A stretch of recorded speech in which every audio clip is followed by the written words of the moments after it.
Price எல்லாம். இன்றைய சிந்தனையின் வசனத்தோடு கதை ஒன்றை கேட்போமா? பிங்கி அப்பா முன்னாடி நின்னுட்டு அழுதுட்டே இருந்தா. என்னம்மா பிங்கி, ஏன் அழற? சாக்லேட் வேணுமான்னு கேட்டாரு. பலமா தலையாட்டி இல்லைன்னு சொன்னான். அப்புறம் என்னம்மா வேணும்? யாராவது அடிச்சாங்களா? ட்ரெஸ் ஏதாவது வேணுமா?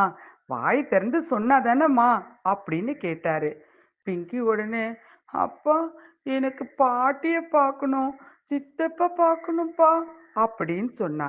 உடனே அப்பா சிரிச்சுக்கிட்டே, அவ்வளோதானா, அடுத்த வாரம் கூட்டிட்டு போறேம்மா அப்படின்னு சொன்னாரு. பிங்கிக்கு உடனே சந்தோஷத்துல முகம் மலர்ந்து போச்சு. இன்றைய வேத வார்த்தையை பார்ப்போமா? எனக்கு முன்பாக அழுதபடியினால் நானும் உன் விண்ணப்பத்தை கேட்டேன். 2 ராஜாக்கள் 22ஆம் அதிகாரம் 19ஆம் வசனம். God bless you.